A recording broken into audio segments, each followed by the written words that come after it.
नट भट है अनु सब देवन के भूत, नाक से सजाए रूप शंभु मतवाले हैं।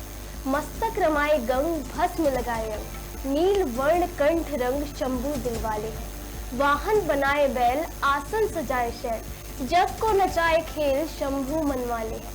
दीनन के दीनानाथ त्रिशूल सजाए हाथ, भक्तों के रहते साथ शंभु रखवाले हैं। आप सभी को मेरा प्रणाम। मैं हूँ आपके साथ सौम्या कुलश्रेष्ठ और आप देख रहे हैं हमारा स्पेशल कार्यक्रम सिर्फ प्रजातंत्र टीवी पर। हर महीने में शिवरात्रि का पर्व मनाया जाता है, लेकिन फागुन माह की शिवरात्रि का विशेष महत्व है। फागुन माह में पड़ने वाली शिवरात्रि को महाशिवरात्रि के नाम से जाना जाता है। धार्मिक मान्यता है कि फाल्गुन माह की चतुर्दशी तिथि पर भगवान शिव और मां पार्वती का विवाह हुआ था। इसी वजह से फाल्गुन माह की कृष्ण पक्ष की चतुर्दशी तिथि को महाशिवरात्रि का पर्व मनाया जाता है। समूचे भारत वर्ष में महाशिवरात्रि पर्व को शिव पार्वती के विवाह की तिथि के रूप में मनाया जा रहा है, लेकिन ये बात कम ही लोग जानते हैं कि शिव पार्वती का विवाह फागुन यानी कि फरवरी मार्च मास में नहीं हुआ था, बल्कि माघ शीर्ष माह यानी कि नवंबर दिसंबर में हुआ था। जी हाँ, विद्वानों का ये मानना है कि महाशिवरात्रि पर भगवान शिव पहली बार लिंग रूप में प्रकट हुए थे। इसी कारण से महाशिवरात्रि का ये पर्व मनाया जाता है। वैसे कुछ अन्य विद्वानों का ये भी कहना है कि शिवलिंग में भगवान शिव और माता पार्वती दोनों ही समाहित रहते हैं। माँ पार्वती और भगवान शिव पहली बार एक साथ लिंग रूप में प्रकट हुए। इसी कारण से इस दिन को उनके विवाह के लिए शुभ रूप में बनाया जाता है। भगवान शिव का लिंग स्वरूप यदि शिव में आत्मा है तो उनके साथ छाया की तरह अस्तित्व पार्वती इस आत्मा की शक्ति है। शिव में कल्याणकारी आत्मा का ज्ञान प्रवाह चिंतन प्रवाह हमेशा ही उच्च स्थिर लक्ष्य की ओर गति करता है। शिव महापुराण के रुद्र संहिता के अनुसार भगवान शिव और माता पार्वती का विवाह माघ शीर्ष माह यानी कि अघन मास के कृष्ण पक्ष की द्वितीय तिथि को हुआ था। ईशान संहिता में भी यही बताया गया है कि भगवान शिव ने फागुन कृष्ण पक्ष की चतुर्दशी को लिंग रूप में प्रकट किया था।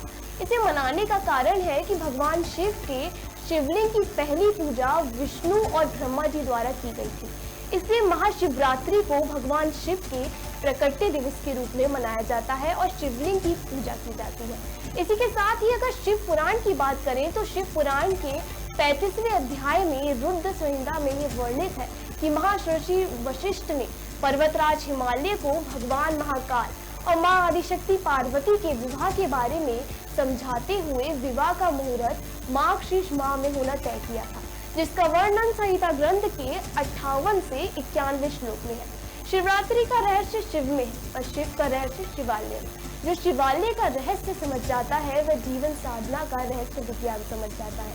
शिव का अर्थ है कल्याण। अपने अंतकरण में सभी के कल्याण का भाव रहे, सभी के मंगल की कामना रहे तो जीव शिवमय हो जाता है। अगर महाकाल के रूप का वर्णन करें तो भगवान शिव द्वारा धारण किए जाने वाले कपाल, कमंडल उनके परम संतोषी, तपस्वी और अपिग्रही होने को स्पष्ट करते हैं।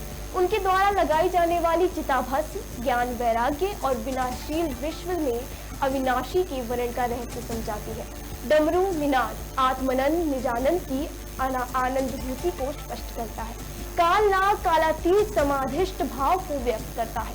त्रिदल, बेलपत्र, त्रिनेत्र, त्रिपुंड, त्रिशूल ये सभी प्रकृति के सद्गुण, रजोगुण एवं तमोगुण इन तीनों तत्वों के संतुलन व सम करने का भाव व्यक्त करते हैं।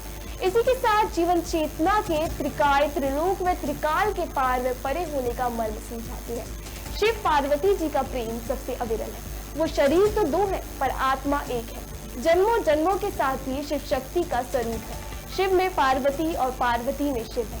शिव पार्वती अलग होकर भी अलग नहीं है, क्योंकि शिव शक्ति के मिलन से ही उनका अर्धनारीश्वर रूप है। इसी के साथ मुझे दीजिए इजाजत। देश और दुनिया की हर खबर जानने के लिए जुड़े रहे प्रजातंत्र टीवी के साथ। आप सभी को महाशिवरात्रि के पावन पर्व की ढेरों शुभकामनाएं। नमस्कार।